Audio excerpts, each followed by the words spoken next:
اعوذ بالله من الشیطان الرجیم بسم الله الرحمن الرحیم. کله چې په 13 مارچ باندې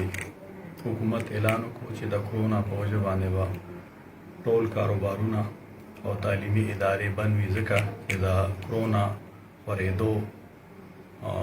په خطره ده، د دغې وجې نه به تعلیمي ادارې بندې وي. مونږ د ماشومانو صحت ته وکتل او تعلیمي ادارې مونږ د حکومت د اعلان مطابق بند کړې. دغه سلسله روانه وه ټایم په ټایم باندې چې کله مختلف کاروبارونه کولاوېدل شروع شو، نو مونږ هم چې دی نو حکومت نه مطالبه وکړه چې د ماشومانو ټایم خرابېږي، استادان صاحبان چې کوم دی نو بېروزګاره دي، هغوی ته تنخواګانې نه میلاوېږي. په دغې وجې تاسو مهرباني وکړو موږ له اجازت راکړئ چې مونږ دا ادارې کولو. دغه سلسله جاری وه، 15 میاشتې تېرې شوې. حکومت سره زمونږ مختلف ټیبل ټاکس وشو، وزیر اعلی سره، وزیر تعلیم سره، مختلف سیکټري ایجوکیشن سره، خو هغوی چې کوم دی نو زمونږ موقف به اورېده، خو موږ له چې کوم دی نو د ادارو کولاولو اجازت یې رانکړه. چې کله موږ مجبوره شو، نو د پاکستان په سطح باندې چې څومره تنظیمونه دي د پرایویټ سکولونو، د هغې مشران راغونډ شول او په اسلام آباد کې دا فیصله وکړه چې موږ به په 15 اګست باندې ادارې کولاوو. په هغې کې پرایویټ ایجوکیشن نیټورک هم چې دی نو شامل و. د صوبې د طرفه موږ ته چې کوم دی نو عموم دا خبره راغله چې تاسو چې نو په 15 اګست به ادارې کولاوئ. موږ اعلانات وکړل په 400 کې په 15 تاریخ د هفتې پر ورځ باندې موږ ادارې کولو کړې. خو بدقسمتۍ نه نن چې کوم دی نو ذیلي انتظامیه ولګېده او مختلف تعلیمي ادارې یې سیل کړې. د حکومت دې سیس ته چې موږ وکتل، نو موږ په سوچ باندې مجبور شو چې یاره موږ په دې ادارو کې بچو له تعلیم نه د فایدې یو کار نه، بلکې خدا نه خاسته داسې څه اکټیویټي کوو چې حکومت چې دی نو دغه سیس چې دی نو زمونږ منې کول غواړي او زمونږ لارې نیول غواړي. نو چې کله زمونږ ادارې سیل شوې په ټوله 400 کې د مختلفو ملګرو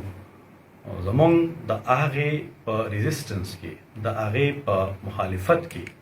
مونږ ذیلي انتظامیې ته او ورسره صوبایي ګورنمنټ ته دا اعلان کوو چې د خدای دپاره زمونږ چې کوم دی نو د بچو د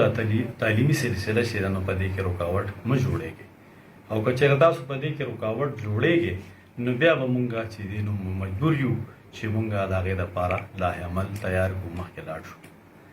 څنګه چې دا په ټوله 400 کې مختلف ادارې سیل شوې، نو نن مونږ دا فیصله وکړه په ایگزیکټیو کونسل کې چې کومې ادارې سیل شوي دي د هغې ماشومان به چونکې ادارې سیل دي، هغه بندې دي، د هغې ماشومان به د ګل پر ورځ راځي او موږ به هغوی ته په روډونو د پاسه چې دی نو کلاسز اخلو. د دې سره سره چې کومې ادارې سیل نه دي، په هغې کې به هم انشاءالله العزیز تعلیمي سلسله جاري وي، او موږ چې دی نو د حکومت ته دا خواست کوو چې د تعلیمي سلسله چې کوم دی نو په دې باندې پابندۍ مه لګوئ، او که چېرې تاسو پابندۍ لګوئ، زمونږ لارې نیسئ، مونږ مجبوروئ، نو بیا چې کوم دی نو بیا به مونږ هم چې نو خپل لایحه عمل جوړو. په هغې کې مونږ سره چې دی نو پلان بي هم شته، پلان سی هم شته او پلان ډي مونږ سره دی. حکومت ته بیا یو ځل خواست کوو که هغه ذیلي انتظامیه ده او که هغه صوبایي ګورنمنټ دی چې هغې به چې کوم دی نو په بچو باندې د تعلیم دا کمې بندې دروازې دي دا دې کولو کړي، او که چېرې دوی دا بندې دروازې کولو نه کړئ، نو په ادارو کولاولو کې چې څومره په ضلع 400 کې سیاسي پارټۍ دي، د هغې مشران هم موږ سره چې په یو پیج دي، والدین هم موږ سره په یو پیج دي، دغه شانتې چې کوم دی نو تاجر کوم اسوسیشن دي هغې موږ سره په یو پیج دي. که چېرې حکومت زمونږ لارې ونیولې، انتظامي زمونږ لارې ونیولې، نو بیا به دغه خلک چې کوم دی نو په روډونو باندې روزي، احتجاج به کوي او د حکومت د غلطو پالیسو به مخنیوي کوي. والسلام، ستاسو ورور نفیس الله د پرایویټ ایجوکیشن ضلع 400.